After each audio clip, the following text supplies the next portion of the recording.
they don't want to see it. Very good. So we are today Thursday, and we are doing the beautiful book Renunciation. Today we are going to talk about the chapter 6. I don't what. How is the translation to this? The title, Yvonne? I think it's New Direction. Oh, New Directions. Yeah, my book is in Portuguese, Novos Rumos. So it is such a fantastic book, and so many things go on. And we in the last month, like because we missed one, the last chapter. Chapter 5, we were talking about Alcyone. That's the main character in the book, and she was a child. And now we are going to see what's happening to her family, to her mom, and everything that's going on. If you guys missed the chapters, we have a few chapters in our channel, and then you can listen to it. But if you have the opportunity, purchase the book or download a PDF copy and read it, because it's really touching, and it really changes our lives and our perspective from the spiritual realm. So, Yvonne, it's with you. Let's talk about it. Let's listen. I thought this was a long chapter. I thought it was very meaty. There was a lot of information in there. In prior chapters, it was more just a narrative of what happened next. This one, I thought this chapter is about Magdalena's spiritual transformation through conversations with Father Damiano. And also we see a little of the development of Alcyone, her development, Alcyone. So just to give an understanding to the ones that are going to be listening this chapter, Magdalena is the mother of Alcyone, who is Alcyone is the main character.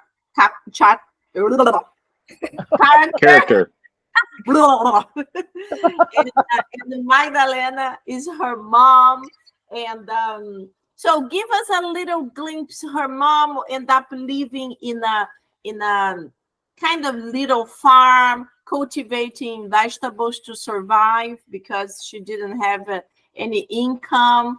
And she already overcome the situation with the church, because Father Damiano helped her to keep her property, because her cousin died, and with all kinds of issues, and with the church. So they wanted to confiscate even the house she lived. But Father Damiano, who is one of the reincarnations of the spirit Emmanuel, who is the spiritual guide, who was the spiritual guide for the medium Chico Xavier. And if we bring to nowadays, he is actually incarnated in São Paulo, Brazil, and he is 24 years old. Isn't that super cool? This is so super cool. Yeah. We got Where's that written at? That's what I would love to know. This is like, wow, that's so cool that we can read about one of his many, many lives. And Sonia, you are reading 2000 years ago. That's another life of the same spirit, Emmanuel, who was Padre Damiano, and who nowadays we don't know the name, but he is in São Paulo, Brazil. Very good. So it's funny. As I'm reading through the book, it never identified, at least not as far as that I've gone, it's never identified Father Damiano as Emmanuel. Not yet. No, right, Yeah. right. Yes, you have to read the introduction, the first pages of the book. That's when Emmanuel himself, he writes the preface of the book, saying that was one of his lives, and that's when he met the super elevated spirit Alcyone. So in that time, Emmanuel already said that Alcyone, the book, the main character, was a very elevated spirit. That's how we discover that's one of his lives, because he himself prefaced the book.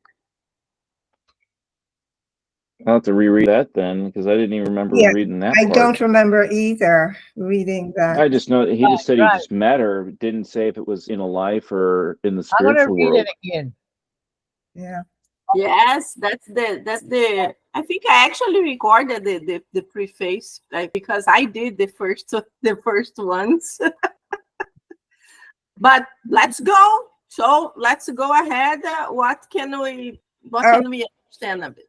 Okay, so I because there was so much information, I had to write it down, because otherwise I would just gloss over the whole thing.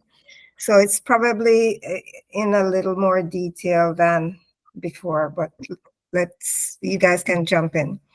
So, okay, so we find out that Father Damiano, his beliefs differ from those of his compatriots, the other Catholic priests. And first of all, we find that he disagrees with the ruthlessness of the Holy See, the Holy Office, and doesn't understand how crimes were plotted in secret in the name of God. So that's one thing that's revealed in the beginning of the chapter. So he visits Magdalena every evening, and Magdalena and Alcyone. There's a third person that lived with them, which we didn't mention again, Dolores. She's the helper. So I'm gonna mention her later on. So I'm just putting that out there to begin with. So yes, Alcyone is very happy to see him. Every time he comes there, she's so delighted. Anyway, Father Damiano and Magdalena, they have some very interesting conversations, and he has always had a way of bringing consolation to her. One day she asked him, why is it that the church doesn't seem concerned about the afflictions of the people, instead of caring about people the way Jesus did? We saw that in the Gospels. It seemed as though the clergy were more concerned about prideful disputes, and that the Inquisition was even more powerful than the king. So she says to him, don't you think that we are more slaves rather than worshipers? And Father Damianus agrees, but points out that these terrible acts were committed by human beings, not God. And that these ruthless priests that have temporary powers, because they could never destroy, these priests have temporary powers because they could never destroy Christianity. He said God's mercy tolerates these insults because of free will, but there would come a time when these people would have to answer for their brutality to the population. And it was at this point that Magdalena has an aha moment. She forgets about all the problems that existed on earth and thought about her own soul. So she says to the Father, how can we find faith, Father? And she says that she has tried praying, but she can never find that inner peace that she really would like. And he says that there's no formula to find faith, but he believed that our relationship with God should be as simple as possible. And then he explained to her how he approaches faith. He says, every morning he says he looks at each morning as an opportunity to work for our redemption. He says his prayers, he reads the gospel or some other books that might inspire him towards redemptive acts during the day. And in the evening, he gives thanks to God for, for completing the day. And then he reflects on what he did during the day. And then he thinks about what weaknesses were apparent during the day, and then he tries to correct it the following day. So whatever things he thought of that were shortcomings, it's like, okay, tomorrow I'm going to do better. Yeah, let's see what else. Okay, and yeah, he says he thinks of the world as a vast workshop where we can fix many things. So Magdalena is really intrigued by this conversation, and she says, but if, we're trying to fix ourselves during the day, when do we have time to work? And he said, what, and she says, what if one day, and also, what if one day I cannot work? Am I missing an opportunity to, am I missing an opportunity that God gave me? And he said, so Father Damiana says, work isn't about, it's not all about physical work. You hear with your ears, you speak with your tongue. And so there are different ways in which you can repair what needs fixing, spiritually speaking, without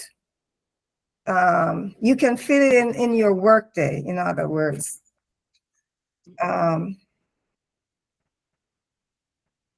And yeah, so when he's talking about praying and things like that, Magdalena is thinking, but that's not the way we were taught to pray.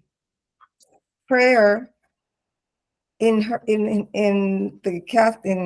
religion is it's meant to ask. You're supposed to be asking for something, because there were in the church, they had lengthy petitioning, they had devotional books that were filled with requests. So the way they didn't really pray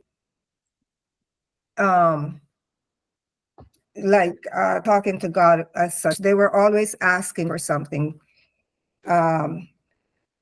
So then Father D says, so if you're just praying to ask for something, you only have to recite Our Father, because that's all you're doing. And then he said, prayer should be an effort to make people better. He said, God seeks us every moment of the day. So the act of prayer should include us, working on erasing our imperfections so that God can find us. So he says, God is always seeking us. So when we pray to him, we are working on our imperfections, and God can easily find us that way. So Magdalena says there are people that curse their fate because they're always in agony. And I think she's talking about herself. Because for many, earth is a hateful place, that the body is like a dark prison, she calls it. And just while you were continue, just few observations that we can think about to our lives nowadays. Like, for example, the churches, because of the Inquisition time and because of the wars from the past, Protestants killing Catholics and the contrary, and the Inquisition time, that the so many people were burned, like the women that were burned because of being called witches. So all these issues from the past brought people away from church. Nobody wanted to be associated. Well, in the past they had to be, because of fear. Although, like even the first pilgrims who came to the United States, they came basically running away from the church being so severe and strict, and then they came to the new land for many reasons, and one of the reasons was to be free from the church. So when with the time going on and on and on, it was sad, because people start associating church with the idea of God, of Jesus, and they kind of separated the beautiful teachings from Jesus with the Catholic Church, for example. And this shouldn't be like that, because we know that Jesus did not create a church, but he gave us the beautiful teachings. Man created one church, then many different types of church. And as you mentioned before, Yvonne, that I think it was Magdalena who said, the priest who told Madalena, men created this church. The men are the bad priests who, instead of teaching the teachings of Jesus, in that time they were all thinking about money, power, acquiring the land of people that they killed. So they killed a lot of people and they acquired all their properties and they became rich. So they deviated all this, and it is sad. But thank God, time passes and the things are improving, things are changing, and even the super powerful church is not as super powerful anymore. It's still powerful. The Vatican is very powerful. But nowadays people can say what they think, and they understand, and us with spirituality, we are able to understand much further than the books. For example, some religions, they are super connected to what is written in their book, in their Bible, and they don't open their minds that who wrote the books were men, not a God, or not the spirits. And we have to think broader. We have to think broader and really follow the good teachings, the moral teachings of a Jesus. Doesn't matter whatever religion you have. You can say that's something negative, that's something bad, because the teachings are beautiful to any religion or no religion. They make people better if they are able to follow that. Just one addendum that I was thinking about. Yeah, thank you. Yes, please interrupt me. Okay, so here Magdalena, she also asks about suffering, continues to ask about the suffering. And she says, we all know what our destiny is. As far as death is concerned, we know we either go to heaven, to purgatory, or hell. And Father D says, well, what I'm going to tell you, if the Inquisition heard me saying this, they would, chop off my head or something. Because he says, from long ago, in antiquity, people have communicated with the dead.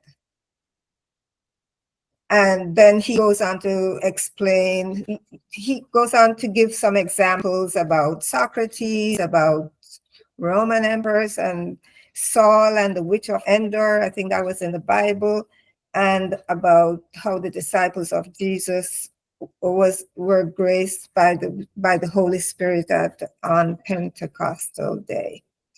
So he goes on to say that this lifetime is only one of many lifetimes, and that hell and purgatory are just states of mind. And then it triggered a thought in Magdalena's mind, because it brought her back to the time when she was in Granada with her friends, and there was an old man there that told her that she was gonna have a lot of sorrow in her life, in that lifetime, but that she would live many more lives, and that this life that she was living, she was just paying, there were just dues of redemption. So, she was um, um, satisfying debts from the past, I guess. So she says to Father, do we change our bodies like we do our clothing? And he said, yes, we do. And then he went on to talk about, think about the people in this world. Some are saints, like you can have a saint and a thief born into the same family. I mean, they have the same upbringing, but one goes one way and the other goes another. Or you might see a ruthless man that has a huge fortune. Or you might be walking down the street and you see somebody that has leprosy or is blind with someone that's, elegantly dressed or so. So he says, this it all has to do with the redemption or the expiation from past lives. That's what's happening. That's why there's so many different situations in life. Mm-hmm. And he said Jesus' teachings are being fulfilled because to each according to his deeds. All God's children have their own responsibilities. So this life is, a continuation from a prior life, and you're either correcting what you did in the past or you're paying it forward, I guess. So. And this was what the father told her, or was her thought? Oh, okay. Mm-hmm. Well, she told him about what happened to her in Grenada when this old man said, you're going to have a life of sorrow. Yes. Yeah.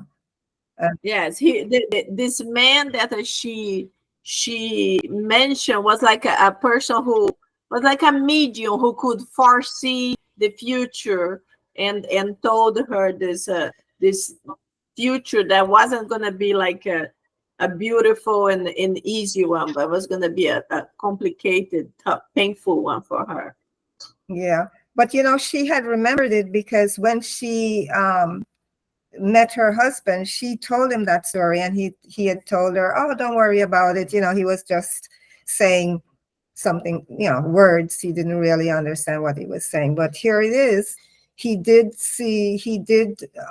talk about life in the future, that this was just one life that she'd have many more. So, and so this conversation brings up something else for her. She tells the father about dreams that she's had where she's making some cruel decisions. She feels as though she's a person in power and she's surrounded by numerous subjects. And Father Damiana says, there is a connection between that life where you were in power and this life where you are suffering hardship. Perhaps in the past life, she had wealth and power, but exercised tyranny. and that for this life she agreed that she would it would be a plan of expiation. That's what she wanted to do in this life, so that's why she's having all this suffering. So this is very interesting because he's a Catholic priest, but he was able to tell her what he thinks, and because we know the church already understood many things about the reincarnation, but they never open up to the majority of the people for many reasons. In the past, it used to be hidden just to the ones who could participate of the church, just for the ones who could read Latin, because it was in Latin, and it was like the church was almost like closed just for the priests. The masses were in Latin. Doesn't matter which country you were, which language you spoke. So it was like was very weird. That's why Martin Luther, he started all that craziness, because he was from the church, but he understood that people should understand why we are not going to talk in their language. They have to understand that we have to. And another thing that was very funny too, the priest used to do the all the prayers looking to the statue that was in front of him, and the people was in his back. So the whole mass, they only saw the back of the priest, who was talking in Latin, and they were talking whatever language. So it was something that was not very welcome. It was really like, eh. And this priest, Padre Damiano, he was open-minded. He was telling her what he thought, what he understood, even risking, like, if the Holy Church finds out I'm dead, because this is something that we can't talk about. So very interesting. Yeah, it's funny that you brought up those 2 points, because I was going to mention about Martin Luther. In the story, it mentions that. So, okay, so she, Magdalena is encouraged by this idea of the plurality of lives, because when she goes to the Church of Santo, which has been, I think, 2 times, she has this strange feeling when she kneels at the altar. She has vague memories of a time in the past, as if she had been there before. So this is all, it's as if she's connecting the dots. It's like, oh, all those memories I seem to have, maybe it really did happen. So, okay, let's just stop right there, because this is awesome. This is called deja vu. Deja vu is that feeling that when we go somewhere, we look at this place, sometimes we had never been there, and we feel like I have been here. I feel that I know this place. There are many movies that talk about this. And have any of you had felt a deja vu before? Yes. When we left my country, we went to live in New York, in Manhattan. And there was an area where when every time I used to walk through there, I would think that I had been there before. And I never left my country until I was 13. And I said, I've seen this before. And that happened to me many times while I was there. Yes. And now I understand why that happened. Yes, exactly. What about you, Yvonne? I can't remember anything specific at the time, but I have had deja vu before, but I don't remember now what exactly happened. Yeah, I had deja vu in many places. So I think I have been really living in many places. Everywhere. I have been having deja vu everywhere. Not surprising. No. Oh my God, forget about deja vu everywhere. Like my husband even said, "Here too? My goodness. And I said, I don't know if I travel a lot in one life or if I really remember so many of my lives. What about you, Sandra? Any deja vu for you? I've had, but nothing like I just walk by and I see a building, but it's a modern building, and I'm like, I thought I was here. I think I was here at some point. Uh, I have never been there, but it feels like I've been there. But nothing from like the past, or nothing that maybe it's ancient or look like it was old. Like new areas, maybe nothing. So nothing that I would say, like for example, Sonia was saying, like a deja vu that I just feel like, well, I thought we were here before, but I knew we weren't. But it was like I said, something more modern, something like from now. Not that looked like an old church, for example, or none of that stuff. Yeah, we can also have deja vu with people. You meet someone and you have this sensation that you know that person. You. It's not the first time we talk. You can have deja vu of that too. Brian, any deja vu for you? It's funny you mentioned the person, because there's definitely a person that seems every time I meet them that I just like get shocked, like I know this person for whatever purpose. So, but other than that, the only one I know, like I tend to use my deja vu for me to walk backwards and find things. Like that's how I on the camping trip. That's how I found what's her name's glasses. Is I just literally use my sense of deja vu to say I remember being here, and I keep walking backwards, and that's how I walk the entire trail backwards to find her glasses. Wow. Was using that sense of deja vu. Yeah, this is like a modern one. Yeah, great memory. I had deja vu many places in many situations, but the most powerful one I had, and it's a very old, was when I went to Rome for the first time ever. I was there. I was in love with the city, and I'm just like mesmerized. Everything. I'm like, oh, I love this place. I want to live here. And suddenly, my fiance from the time was from Calabria in the south of Italy, and we were in the center. We were in Rome, and so this was in 1998, I think, the first time I went there.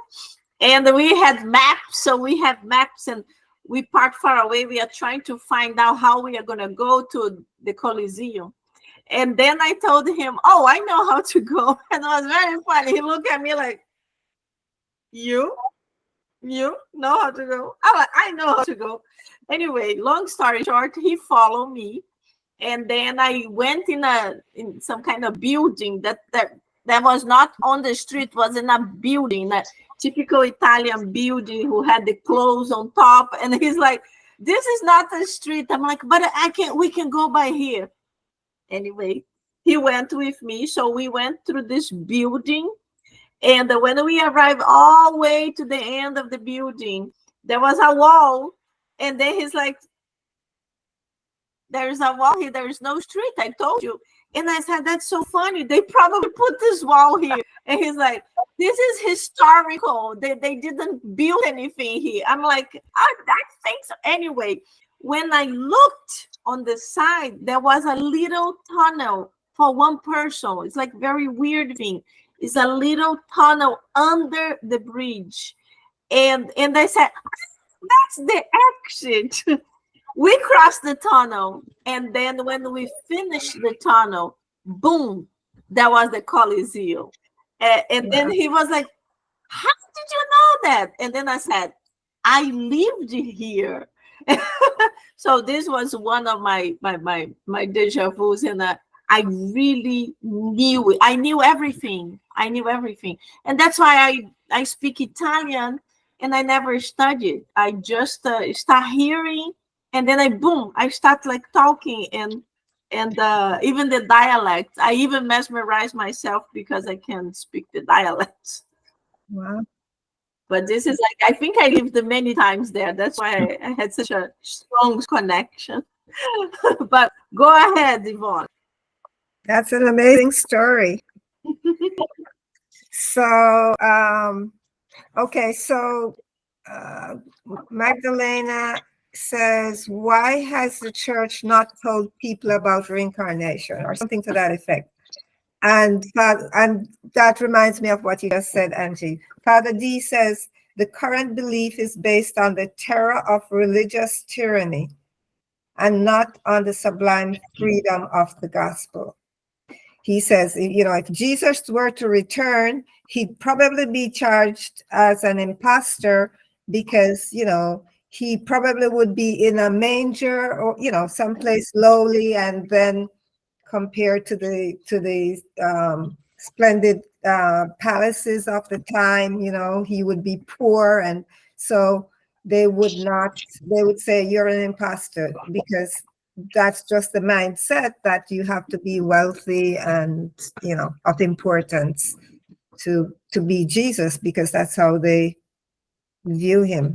I mean, yes. Yeah. So then she says, oh, so are you in favor of the Reformation? And this was the movement at the time of Martin Luther. And he said, well, there's a real need for internal reform. So if he can achieve it, then he will be blessed. And Father D said, if it were left to me, I would like to have a sword, but he says that wasn't my mission this time. I'm supposed to be a Catholic, and I'm not supposed to make waves. And that ends the first part of the chapter. We now switch to the spiritual plane, and we are visiting Antero. Wait, before we get there, what happens? Oh, in the meantime, there's a little interjection here that sometimes when Father D can't visit, Magdalena, Dolores, and her fiance, Jao of God, that's his name, they continue in the same, have conversations, and they use the gospel and prayer booklets and things like that to just facilitate some of the conversation. Of course, Alcyone is there listening to everything. And what is in... Jao is a slave that's from the farm next door, next to them, that falls in love with Dolores, and Yes. they were not supposed to be together because at that time, the owners of the slave did not allow it. Oh, Exactly. yes, true. Yes. Yeah. And he was a semi-slave, and Dolores was free. I mean, she was not a slave, so Right. They didn't want that to happen. So what's interesting in this little section is that when Father Damiana is talking about the stories about the early Christians, Alcyone is very interested in those conversations. This was at the time of Nero, where they had barbaric festivals, and she would cry when he talks about the cruelty, and then she would cheer when the martyrs, the people that these Christians, when they would defy the executioners. Like they would ask them questions, want them to answer a certain way, and they would not. So Alcyone would be happy when that happens. And so she said, Father, what happened to the circus and the beasts from that time? And she was really persistent, insistent. She wanted an answer. And he said, nowadays, the circus is the world. And in most cases, the beasts are the people. Okay, so 2 years go by, and Father D was supposed to go to America, but his plans fell through.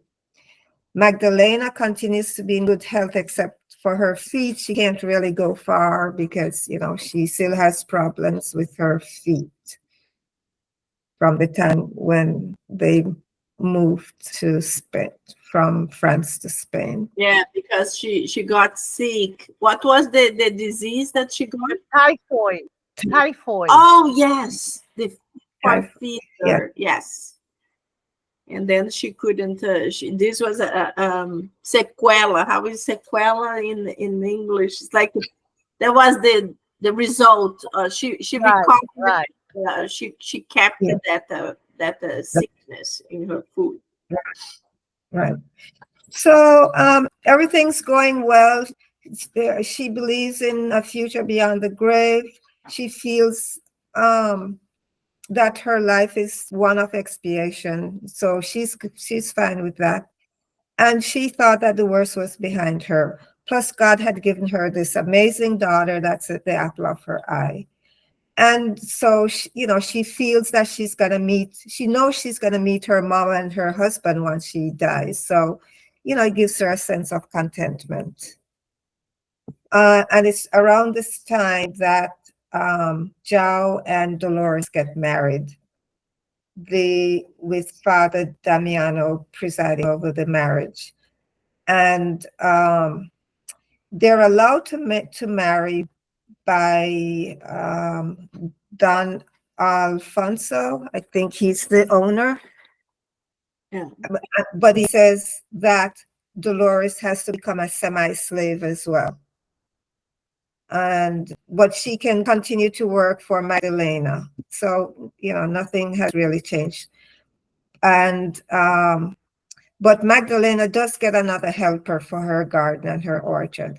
And the Estigarribia family built a modest house for the couple. So it's close enough. It's at the edge of the property so that Magdalena can go to her very easily. Yeah. And it's at this point now where the story switches to the spiritual plane. And we get to see Antero, which is the person that caused so much grief. He is the stepsister, I guess.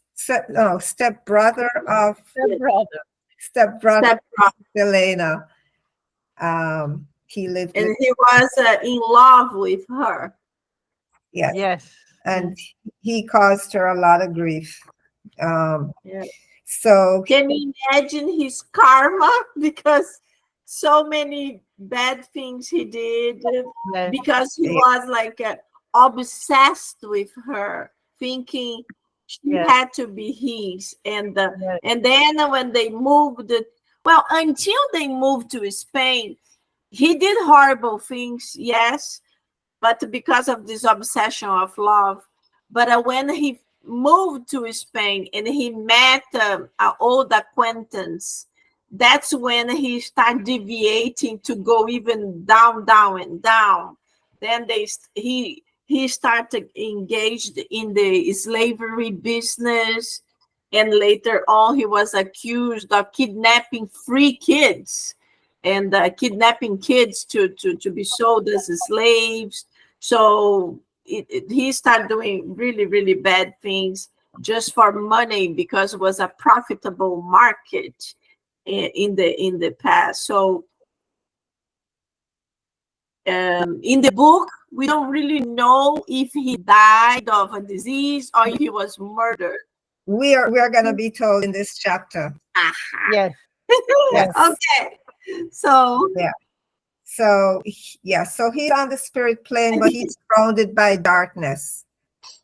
What time is it? 9:54. He's surrounded by darkness, and he is constantly crying and suffering, and he has all these regrets of what he had done in the past, or so it seems. And, so he's there for 2 years, but it feels like 2 centuries to him. And sometimes he wants to hear a voice, and then he'll hear just people laughing in the background, like laughing at him. And he's just in terrible anguish. He thinks about what he did to Magdalena and about what he did to the husband, because he told her that the husband died, which he hadn't. He also deceived the husband, that when the husband Cyril went to America, he said, yeah, I'm going to be your friend and I'll take care of her, and he did not. So he's thinking about all these things. He had nightmares. Did he burn down Magdalena's house? I think he did. No. What was it? But the house, something burnt someplace. Anyway, so he had nightmares about something or other. And he remembers the slave trade and the trafficking that he participated with, and the poison he took to commit suicide. It seems as though it's corroding his body. That's how he has. But the worst thing is that his right hand is withered and his foot is shriveled up. And that's so after about more than 200 days, he prayed to God from the bottom of his heart to ask him to grant him the favor of a little light in the darkness. And he asked if he could, if his stepmother, which is Magdalena's mother, if she would come and give him some encouragement and reassurance. And he was really penitent, and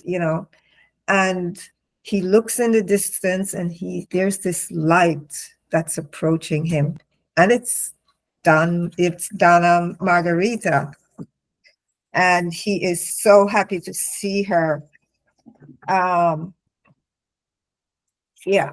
So, and she's happy to see him, but she's weeping. She feels sorry for him, but she's stern with him, that you really brought this on yourself.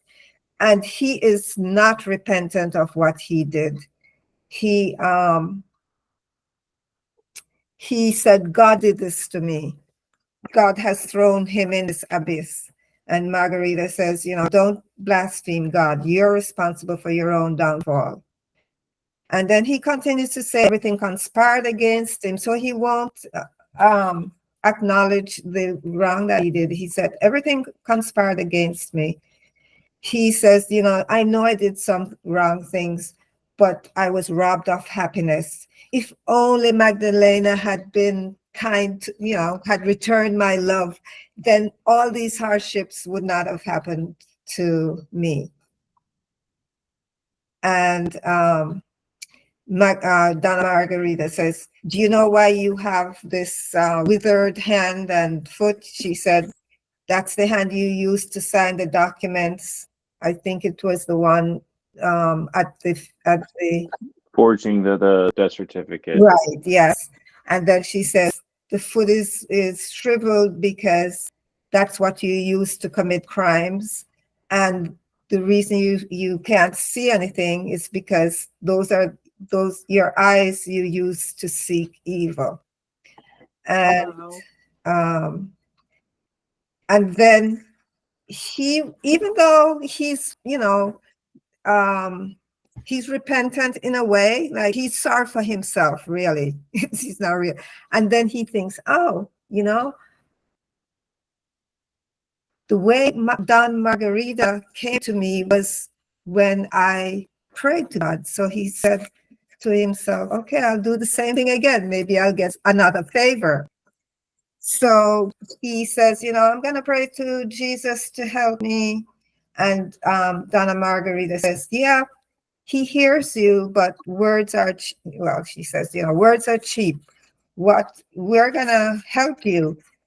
to get from this situation. And so she says, God grants everything, but he does not exempt us from the experience that we need. So he says, okay, she says to him, okay, come with me. And they walk through some tunnels or whatever, and they end up at Magdalena's house. And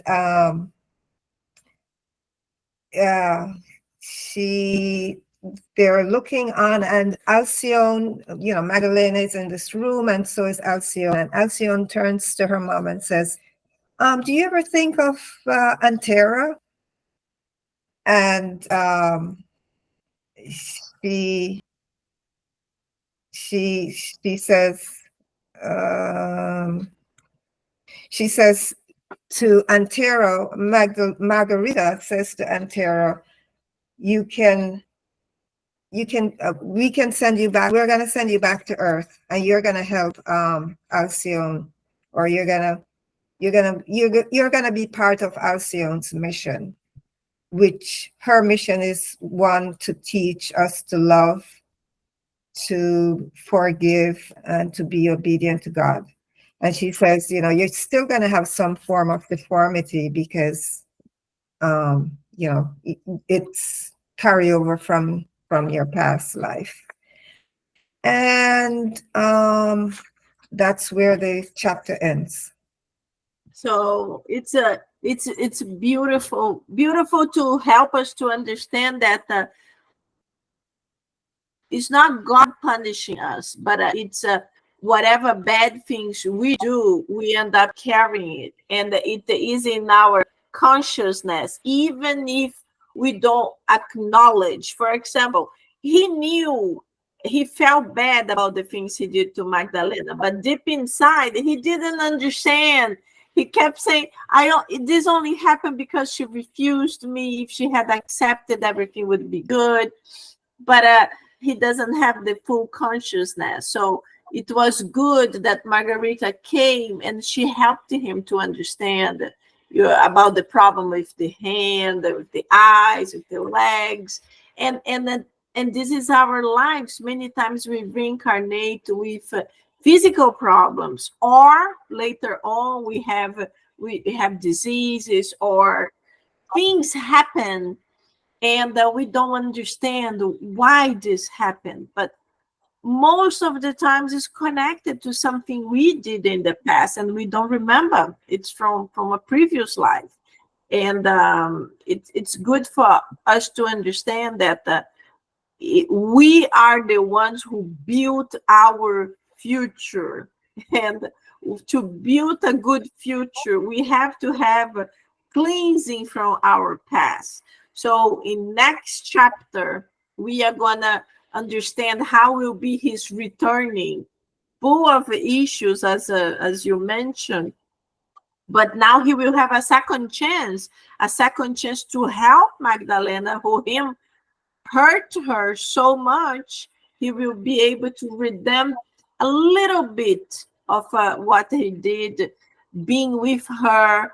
And she also such a good soul. She will help him as well. So it will be like a connection there that he needs to reveal himself and help her. So it's a beautiful book. My goodness, very, very nice. Thank you so much, Yvonne. Yeah. It was a great summary. A lot of details. Yeah. A lot. Yeah, you did great. I just couldn't leave out parts of it. I just thought that was the whole thing about the chapter, talking about the transformation part of it, how Magdalena came to understand, the process of reincarnation and what that entails and why we reincarnate, and connecting her thoughts from her early life when it was like deja vu, for some of the things that she experienced. So there's a lot of connecting the dots from prior chapters too, and setting the stage for the next one to come, I guess. Yes, yes. Thank you so much. That's great. Brian, do you think you can make chapter 7? Oh, 6? No, 6 or 7? No, seven. I think we Seven. tonight. That's gonna be. I think. What day is that? Because I'm scheduled to come back to Florida for my daughter's spring break. She wants to spend it back in Florida, so I might be able to do it from The 28th. I would be in Florida then. Yes. Oh, but do you think you can make the summary, or you're gonna be busy? With my daughter, I will probably be busy. Okay. So Sandra, do you think you can do a summary for us, the chapter 7? So it's the 28th, right? 28 in 2 weeks. Let me make sure. Yeah, I'll do it.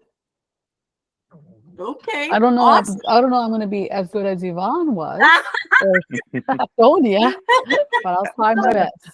You will. Yeah. Don't worry. We can all contribute. Yeah. The important thing is really to do like a summary of the main topics, and you can talk a little bit, and we all can contribute through the book, but also bringing Spiritism into it nowadays, so we can make this bridge and make it more interactive. But I think it's good for you, Sandra, because you already read the book, so you have to remember. You have to go back and like, okay, what happened on 7? I have to reread it. Yes. Mm-hmm. That's all right. I'll reread and highlight the book. Very good. Very good. There you go. Thank you so much, my friends. It's a pleasure being with you. You. It's a blessing. Have a good evening. Bye-bye, everybody. Have a good night, everybody. Bye. Enjoy Nice the to see episode, you. Brian. Bye. Bye-bye. Bye. Good night.